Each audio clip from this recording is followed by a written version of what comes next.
Olá, pessoal. Boa noite, boa tarde, bom dia.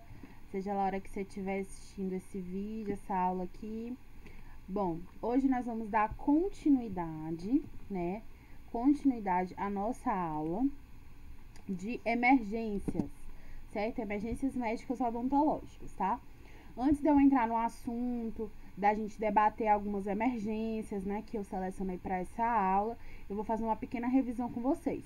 Como é um assunto muito extenso, por esse motivo eu quis dividir em duas, tá? Lembrando que nós não somos médicos, nós somos equipe técnica e dentista, certo? Só que nós temos por obrigação e até por humanidade prestar os socorros primários a esse paciente que passa mal durante o tratamento odontológico, certo? Então vamos lá. A gente tem o socorro primário e o socorro secundário, certo? Então, o socorro primário é o suporte respiratório, ou seja, a gente tem que facilitar para que aquele paciente ele consiga respirar, certo? Desobstruir as vias aéreas. Quando eu falo de vias aéreas, eu quero falar de quê, por exemplo? Eu quero falar de nariz e boca. Então, eu tenho que ter a certeza de que não tem um algodão lá dentro, né? Que a gente está fazendo procedimento dentro da boca do paciente. Um algodão, um grampo, enfim, uma prótese. A gente tem que tirar tudo, certo? Tudo que impeça, às vezes, o paciente respirar, certo? Eu tenho que tirar de perto, certo? Tenho que deixar livre. Esse é o socorro primário, certo? E o suporte cardíaco. Tenho que medir a pressão do paciente em caso de emergência. Tenho que ver se ele tem pulso, né? Onde que a gente acha o pulso? Aqui no próprio pulso, né? E aqui no pescoço, na veia do pescoço. Então, eu vejo se o paciente está tendo ritmo cardíaco, tá? Então, esse é o socorro primário, certo? Eu vou ver se o paciente está com sinais vitais, certo? Os sinais vitais, pressão sanguínea, batimento cardíaco, respiratório, né? Frequência respiratória, enfim.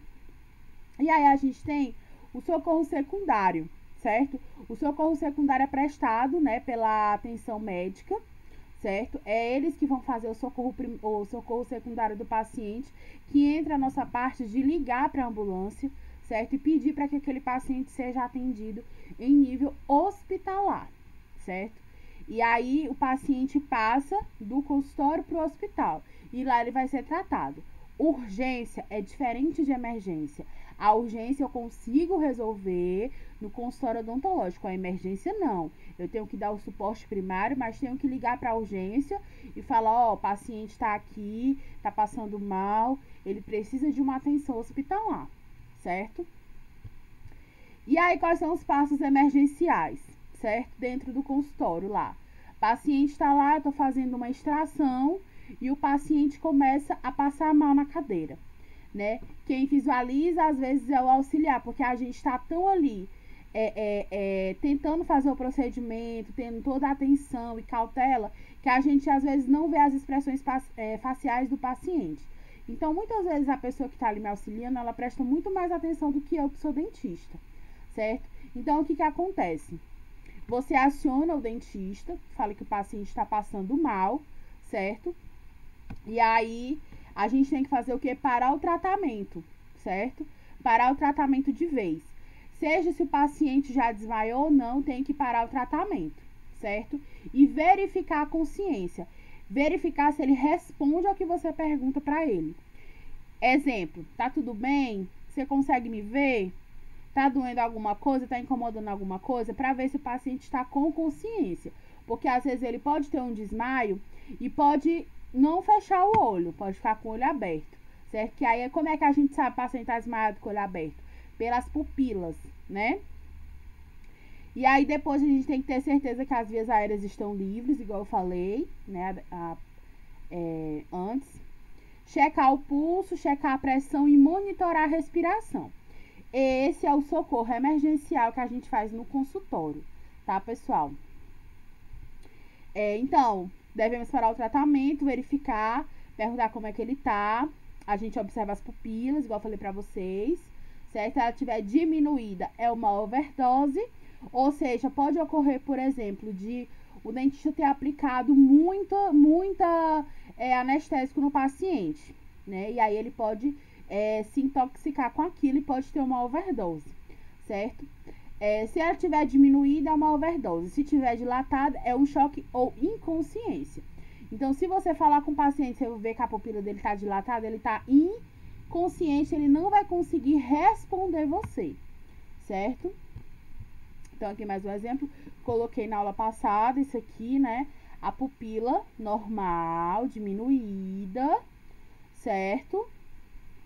E aqui uma pupila dilatada. Isso aqui eu dei pra vocês na aula, eu vou só passar, tá? Que foi com relação à obstrução, né? Como desobstruir uma via aérea. Checar a pressão sanguínea acima de 14/9 é uma hipertensão. Isso aqui, gente, o dentista faz, tá? A medição da pressão. E abaixo de 9/5 ele tá com hipotensão, ou seja, queda na pressão arterial, tá? Vamos agora para os quadros de emergências. Quais, professora, que nós vamos estudar nessa aula? Certo? Quais? Nós vamos estudar todas essas aqui. Porque tem mais, professora? Tem várias. Mas se eu fosse dar para vocês, a gente não encerrar essa disciplina esse ano. São muitas emergências. Mas eu coloquei para vocês as mais corriqueiras. As que mais acontecem no consultório. Certo? Então, a gente tem a síncope vasodepressora. Tem a pré-síncope, certo? Dificuldade respiratória, hipotensão postural, acontece bastante, obstrução de vias aéreas por corpo estranho, convulsões e gravidez. Então, essas aqui são as principais emergências, né? Já passei por algumas, né? E vou mostrar para vocês a minha experiência, certo? Então, a gente tem a síncope vasodepressora. Pessoal, síncope é a mesma coisa que desmaio, tá? No popular se chama desmaio, mas na nomenclatura técnica se chama síncope, tá? Então, a síncope vasodepressora, também conhecida como síncope vasovagal, porém mais comumente conhecida como desmaio, é um processo observado com frequência geralmente benigno, certo? E autolimitante, que pode ser fatal se não tratado corretamente. Tá? Então, ela é a emergência mais frequente no consultório, 53%, ou seja, de todas as emergências que existem, ela é quase metade, certo? Então, acontece com bastante frequência, certo? No consultório. Então, o desmaio tem sido associado com todas as formas de tratamento odontológico, particularmente com a extração dentária e outros tipos de cirurgia. Então, a extração dentária, cirurgia, já dá aquele ar, né, de cirurgia, sangue, dor, anestesia. Então, nesse quadro de cirurgia, a emergência de síncope, ela é mais frequente, certo? Não que nos outros procedimentos não existe, certo? Mas aqui na literatura fala que a extração, certo, é o que causa mais a síncope, tá? Que é o desmaio. Então, o desmaio tem sido observado em casos com o paciente sentado na cadeira e mesmo quando o indivíduo entra pela primeira vez no consultório. Então, tem pessoas que têm um medo, né? Que a gente estava falando, inclusive, na outra aula.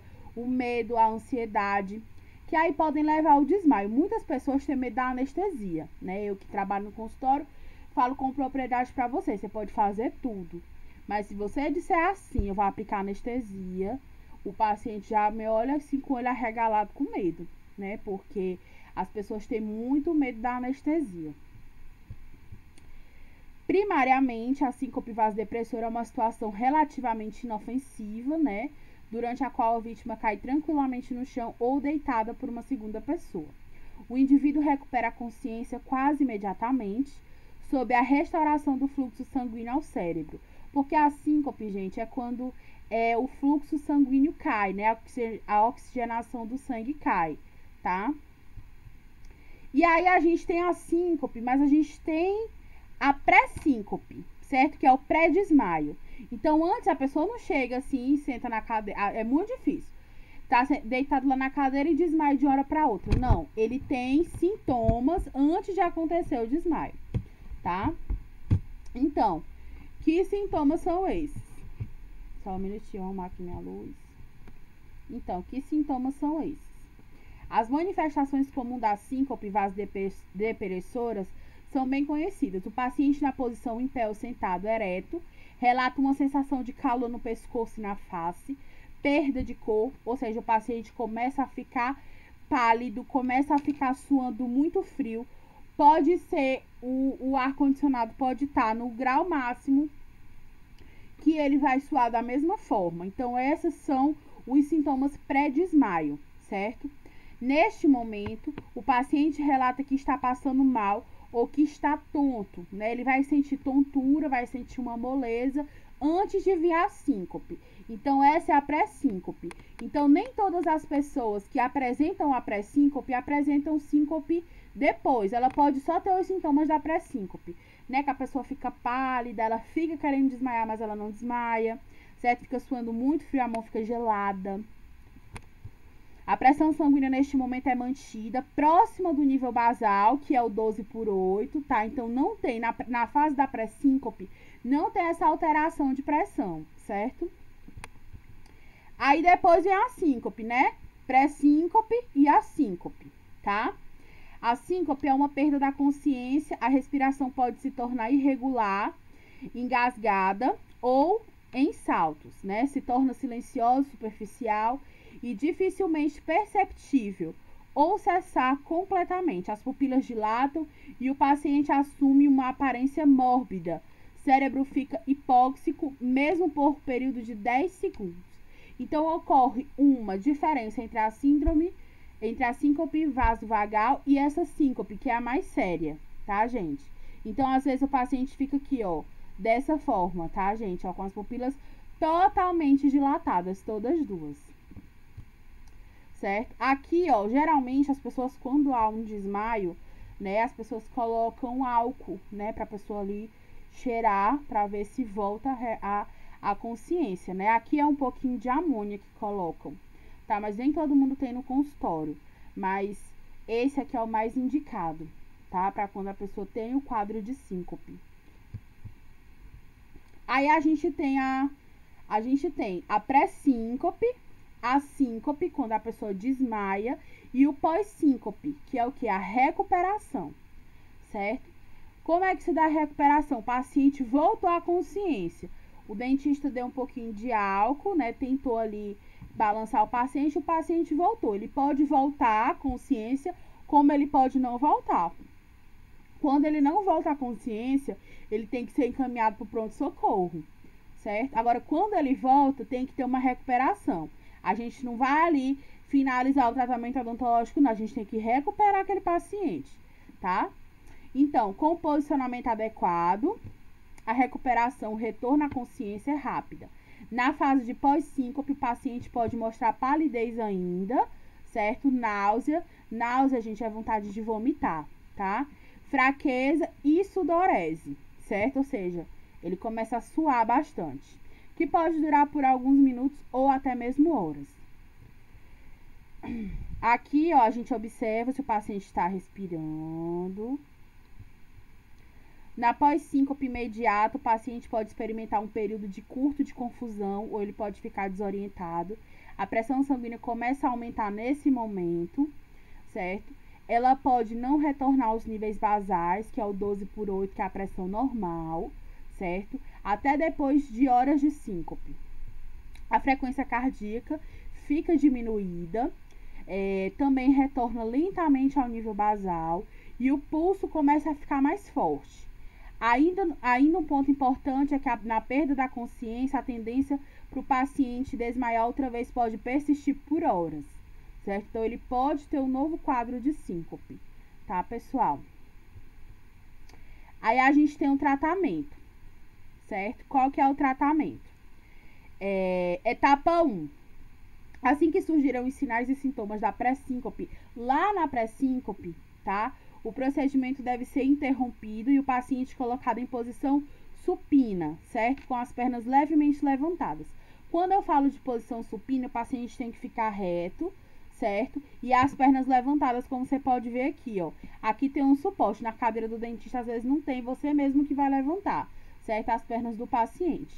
Essa posição muda geralmente a progressão dos sintomas, tá? Então, esse é o nosso primeiro suporte primário ao paciente. Desmaiou, Colocou o álcool, ele não voltou na consciência, pega as pernas e coloca para cima, certo? Paciente totalmente deitado e você coloca as pernas do paciente para cima, tá? Etapa número 2. Circulação de vias aéreas.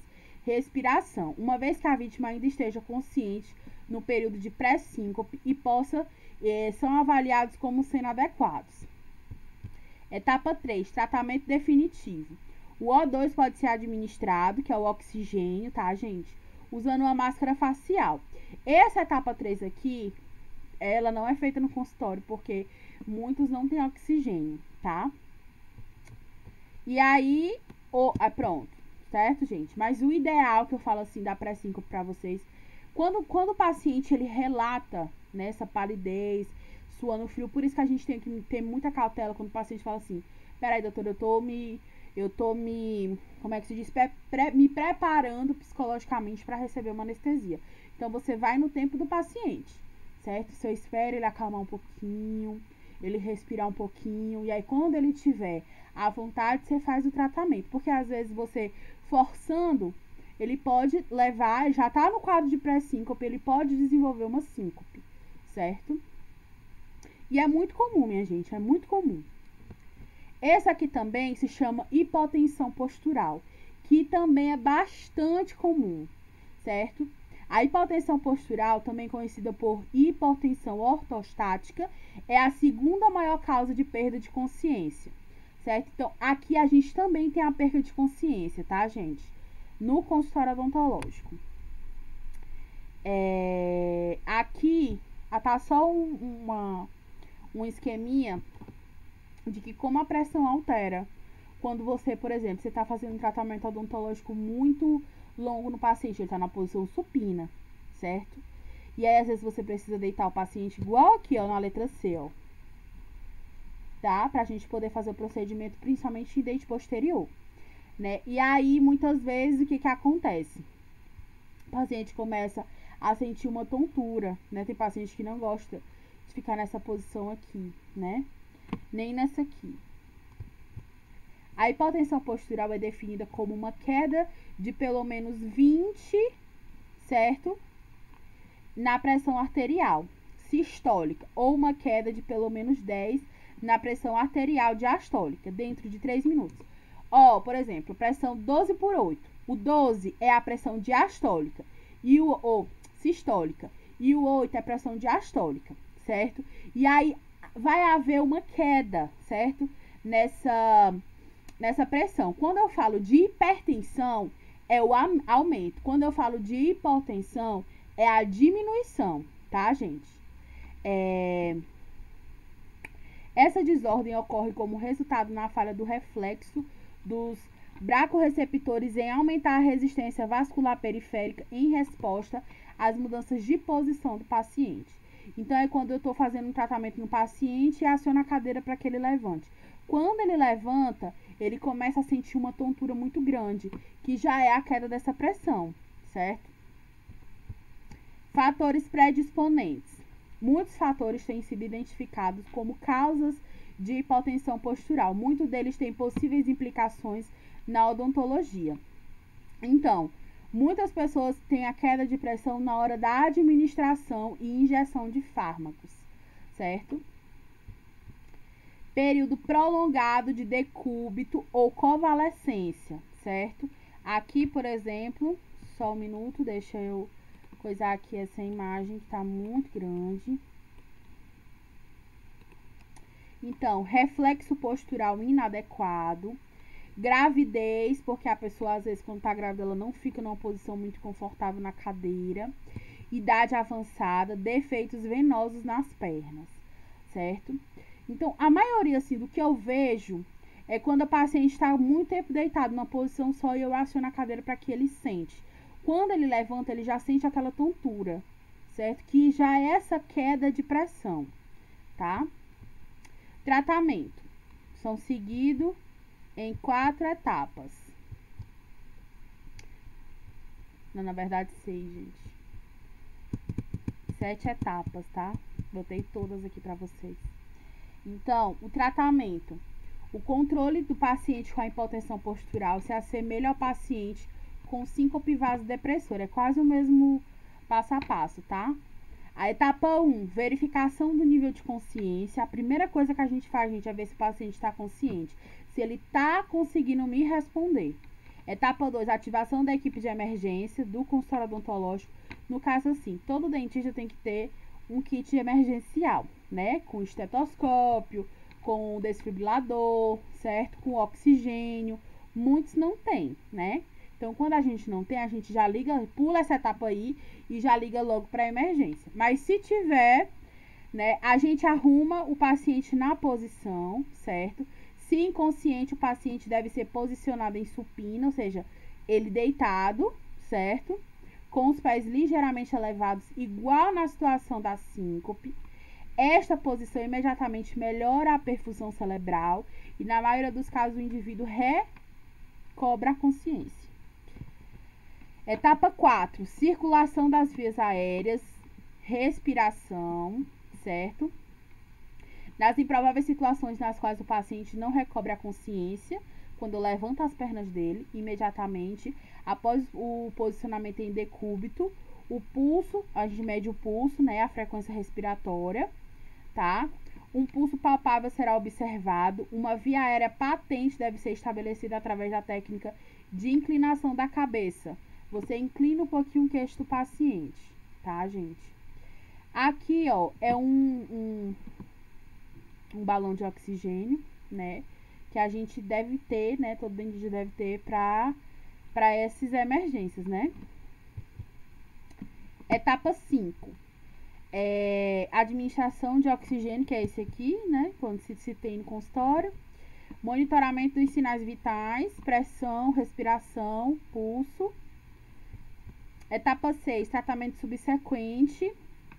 Ainda mais importante, as mudanças de posição supina para vertical devem ser feitas vagarosamente e com cuidado. O paciente deve ser reposicionado, certo?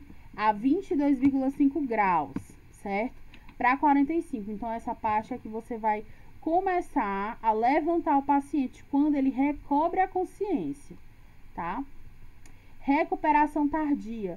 Se a hipotensão postural continuar a se manifestar após o paciente assumir a posição vertical, certo? Ou seja, se ele estiver sentado e mesmo assim ele tiver, né, deve considerar uma busca de assistência médica. Eu, na minha concepção, como não tenho treinamento de emergência, já chamaria logo a emergência, né?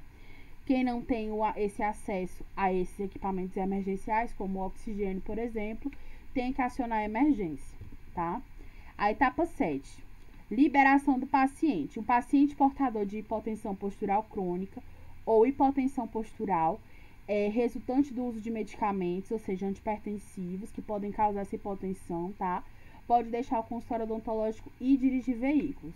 O que eu faço? Tem pessoas que eu tô fazendo ali, acontece muito com pessoas idosas, gente. E eles pedem para não baixar muito a cadeira, né? Não elevar muito a cadeira, justamente porque eles têm esse tipo de reação de queda de pressão quando a gente coloca de novo, porque é muito rápido. Então, quando o paciente sentir, a gente precisa deixar ele um pouquinho, 5 minutos ali, certo? Até passar esse mal-estar. Quando ele tá consciente, viu? Quando ele perde a consciência, a gente liga para emergência. Ou, se tiver aqueles instrumentos emergenciais, oxigênio, desfibrilador, aí você usa, né? Dificuldade respiratória. Para uma pessoa consciente, a dificuldade respiratória pode ser extremamente desconfortável. Essa seção discute diversas causas. Então, tem paciente que tem hiperventilação, asma, a dificuldade mesmo de respirar, paciente obeso, quem tem edema pulmonar, paciente muito idoso, tá? Dificuldade respiratória, o paciente vai ter a dificuldade respiratória dele, mas ele vai se manter consciente, tá? Algum grau de obstrução respiratória se encontra presente. 2 passos para o suporte básico de vida. A, que a gente viu o ABCD, né? A, vias aéreas e a B, a respiração, certo? Então, vai desobstruir tudo que tem nas vias aéreas e vai checar a respiração, tá? Manifestações clínicas. Os sintomas clínicos da dificuldade respiratória e os sons associados a essa dificuldade variam de acordo com a causa do problema. Então, aqui é o manejo, né, da pessoa que tem problema respiratório. Etapa 1, reconhecimento da dificuldade respiratória. A 2, interromper o tratamento odontológico. A 3, posição do paciente confortável. Nessa aqui, a gente coloca o paciente de forma vertical, ou seja, sentado. Quando eu falo posição supina, pessoal, é o paciente deitado. Quando eu falo posição vertical, é o paciente sentado, certo? Etapa 4, circulação de vias aéreas, respiração, suporte básico da vida, que é o que? Desobstrução das vias aéreas e checagem da respiração. Etapa 5, cuidado definitivo, monitoramento dos sinais vitais, manejo definitivo da ansiedade. A gente vai acalmar esse paciente e depois a gente busca, claro, se não melhorar, né, o problema respiratório, a emergência. O respiratório, ele é mais tranquilo do que a síncope, tá, pessoal? Ele é mais tranquilo, porque o paciente está consciente, você está conseguindo ali conversar com ele. Então, se realmente o quadro agravar, você vai saber, porque ele vai lhe dizer, e é aí que se liga para a emergência, tá? Aqui, obstrução de vias aéreas por corpo estranho. É chamado de ovácea, tá, gente? Então, quando eu falar ovácea aqui, vocês vão saber que é obstrução das vias aéreas por corpo estranho. Então, gente, nós da odontologia, nós mexemos com coisas muito pequenas, certo? E às vezes o paciente pode não engolir, ele pode aspirar. Então, quando ele aspira, vai direto para as vias aéreas dele, tá? Então, pode ocorrer sim, certo? Porque é um acidente. Pode ser um acidente, pode ser uma negligência, né, do próprio dentista, tá? Então, durante o tratamento odontológico, é grande o potencial de objetos caírem na parte posterior da cavidade oral e, subsequentemente, dentro da faringe, tá? Pra quem não sabe, a faringe é aqui, ó. Então, o corpo estranho fica mais ou menos nessa parte aqui. Eu não sei se o slide vai dar pra vocês verem, se a minha cabeça tá aqui no meio, mas vocês veem lá no slide que fica nessa região aqui, tá? Na verdade, uma grande variedade de instrumentos e objetos é movida das gargantas do paciente a todos os anos. No caso, removida, né? Então, aqui a gente tem grampo de isolamento, que é muito pequenininho. Aqui no slide está grande, mas ele é muito pequenininho.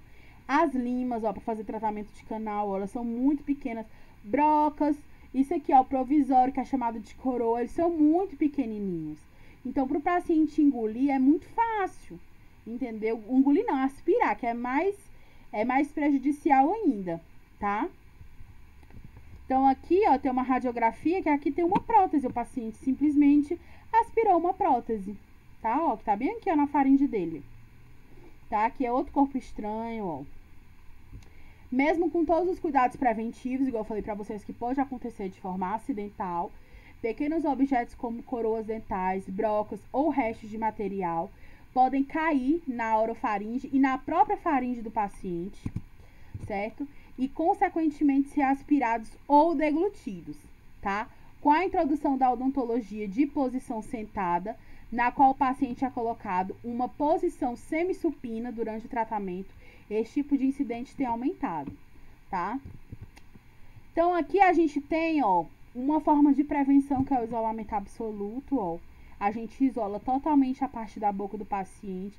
Esses grampos aqui, ó, quando a gente não utiliza isolamento, eles têm um sério risco, um grande risco de o paciente aspirar, porque eles são muito pequenos, tá? Então, esse diquezinho de borracha aqui, que é chamado de lençol de borracha, tá?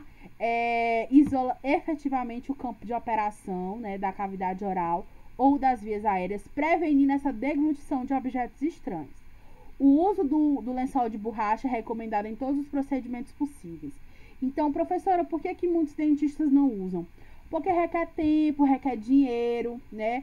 Só que assim, o lençol de borracha, né, que é o isolamento, que é chamado esse procedimento, ele tem muito mais benefícios do que malefícios, tá? Mas requer muito tempo, né, e dinheiro para comprar o DIC. E tem paciente que não gosta de usar por conta que incomoda bastante, né? Então, infelizmente, a gente tem essas controvérsias com relação ao isolamento, tá?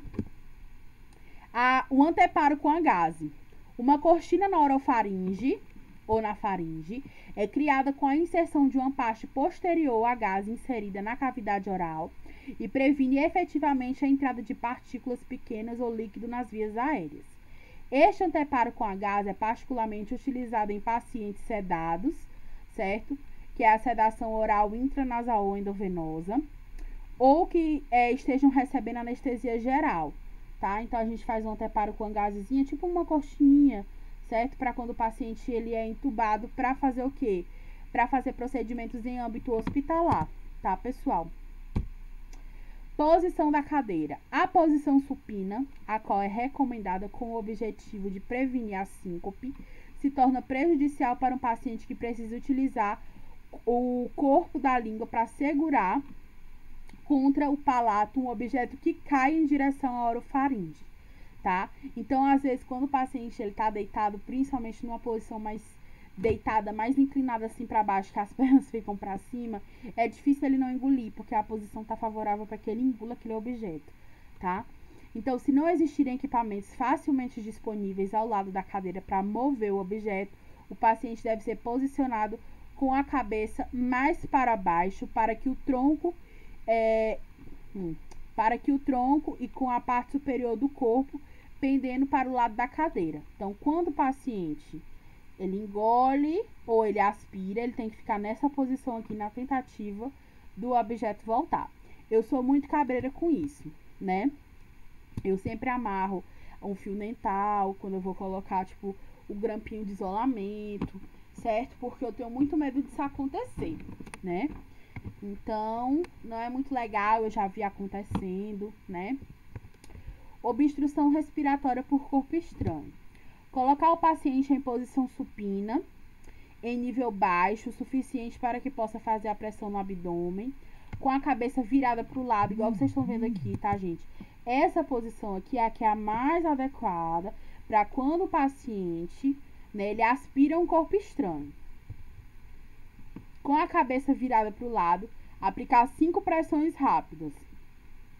Em pacientes muito obesos ou grávidas, deve fazer pressão na mesma região usada em massagem cardíaca fechada. Aqui, ó, gente. O paciente totalmente virado com a cabeça para o lado e a gente fazendo pressão dessa forma aqui, ó, tá? Isso aqui se pode fazer, certo? Sem precisar chamar a emergência. Se o paciente engoliu, lá a gente pede para ele virar a cabeça para o lado, certo? Porque se ele virar a cabeça, ficar com a cabeça reta, ele pode facilitar a entrada, certo? Então, se eu colocar o paciente de lado e fazer essa pressão, corre o risco do objeto sair mais rápido, tá? Assistente odontológico e a sucção. Gente, a sucção ela é muito adequada nesse tipo. Eu já vi, por exemplo, muito dente que é extraído, quase que o paciente engole, só não engoliu por conta da sucção ali do sugador, né? Então, na maioria dos consultórios odontológicos, a assistente fica sentada do lado oposto ao dentista, no caso vocês, né? Quando um objeto cai dentro da boca do paciente e existe o risco de o mesmo ser deglutido, a assistente pode ter disponível um ou mais instrumentos que podem ser utilizados para remoção de objetos, tais como pinça clínica ou hemostática, que é essa aqui, ó, tá vendo? Ela é bem comprida. Ou sugadores de saliva, né, que é os sugadores mesmo normais que a gente tem, certo? Que sempre são úteis para este objetivo, uma vez que a força da sucção pode não ser suficiente para mover o corpo estranho.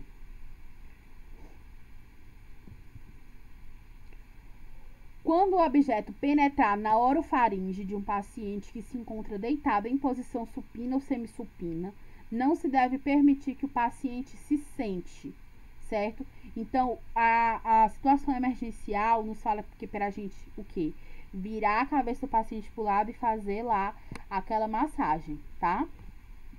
A cadeira odontológica deve ser movimentada para uma posição ainda mais deitada. Se o objeto não puder ser visualizado, por exemplo, o paciente engole, né? Deve ser feita radiografias, tá, gente? De modo que a sua localização possa ser determinada. O paciente não deve ser liberado do consultório sem arranjos para que a radiografia seja feita. Ou seja, O paciente engoliu. Gente, engolir é diferente de você aspirar, tá, gente? Aspirar vai direto pra faringe, vai pro pulmão, certo? Quando engole, aí vai pra outro local, certo? Sai nas fezes, tá? Apenas se o objeto for expelido ou removido, o paciente pode ser liberado do consultório. Então, graças a Deus, se conseguir tirar o objeto, né? Além disso, antes de o paciente deixar o consultório, uma consulta médica deve ser feita com o especialista, por exemplo, pneumologista, que é especialista nessa região, né, de vias aéreas, a fim de discutir a prevenção, o reconhecimento e o controle das complicações pós-aspiração, ou seja, se vai haver algum tipo, né, de sequelas, né, nessa questão, tá? Então, o paciente deve ser acompanhado. Outra emergência que acontece frequentemente são as convulsões, tá, gente? O paciente pode ali, infelizmente, convulsionar na sua cadeira, tá? Para a maioria das pessoas, presenciar uma convulsão é uma experiência traumática, né? Eu já presenciei, realmente é muito ruim, tá, gente? Persiste a crença de que um ataque epilético é uma emergência com risco de morte, certo? Que necessita de rápida intervenção por alguém treinado para evitar a morte, tá? Em certos casos, o indivíduo pode comunicar ao dentista o surgimento de sintomas que são padrões da crise epilética, devendo o último interromper imediatamente o atendimento e posicionar o paciente no chão, afastando os objetos capazes de ferir. Então, o que acontece? O paciente está aqui, ele começou a ter convulsão na cadeira. Então, você chama alguém ou pede para sua auxiliar para colocar esse paciente no chão, certo? E afastar tudo que possa machucar ele, tá? Quando a convulsão ocorre na cadeira odontológica, recomenda-se colocar o paciente em posição supina. Eu, particularmente, discordo, né, da literatura. Eu acho que se deve colocar o paciente no chão de todas as maneiras. Mas se você estiver sozinho, você acha que que você e seu auxiliar não tem condições de colocar o paciente no chão, recomenda-se colocar o paciente em posição supina, deitado, certo? E protegê-lo contra as injúrias, retirando objetos localizados nas suas proximidades. A convulsão pode prolongar-se por alguns minutos, né, de 2 a 5 minutos, devendo o tratamento ser imediatamente interrompido para permitir total recuperação do paciente. Recorrer imediatamente ao socorro médico quando um ataque epilético perdurar por mais de 5 minutos, certo? Porque, tipo assim, não se você conversa com o paciente, você sabe que ele já teve convulsão, certo? Se é uma coisa normal e durar de 2 a 5 minutos, ok. Se durar mais de 5 minutos, chamar a emergência, certo? Gravidez, a gente atende muita gravidinha, né? Então, a primeira coisa que a gente tem que ver é a questão da posição da cadeira, né, da grávida. É um período complicado, né? É um período que a mulher, ela tá se adaptando ao corpo, né? Por conta da barriga, né? Então, a partir do 6º mês de gestação, o posicionamento da paciente deve ser em decúbito lateral. Então, muitos dentistas não sabem, mas a posição correta de uma grávida é de lado. Deixa eu ver se eu coloquei aqui. Acho que eu não coloquei aqui a posição, mas vocês pesquisem na internet a questão da postura em decúbito lateral, certo? Elevando seu quadril direito com uma almofada de 10 centímetros ao fim da consulta. Posicionar a paciente sentada por alguns minutos antes de ficar de pé para prevenir tonturas, tá? Em caso de ocorrerem emergências médicas, o cirurgião dentista deve atuar de acordo com cada passo apresentado pela gestante. Então, a gestante teve uma síncope. Colocar a paciente deitada do lado esquerdo, certo, gente? De lado mesmo, tá? Com a cabeça e o coração no mesmo nível, tá? E as pernas elevadas, por cerca de 20 minutos. Caso ela não melhore, pode estar ocorrendo uma disritmia cardíaca, sendo necessário atendimento hospitalar, tá? Eclâmpsia, que é elevação da pressão e convulsões, certo? Levar a paciente o mais rápido possível para o hospital, não tem como você fazer nada. Iminência de parto, né? O paciente está lá, já está com 7, 8 meses e começou a entrar em trabalho de parto. Sangramento, cólica, ruptura de bolsa, certo? Deitar a paciente de lado, administrar oxigênio e fazer sua remoção para ambiente hospitalar, porque nós não somos médicos, né? para trazermos o bebê ao mundo, né? Então, a gente tem que ligar para a emergência.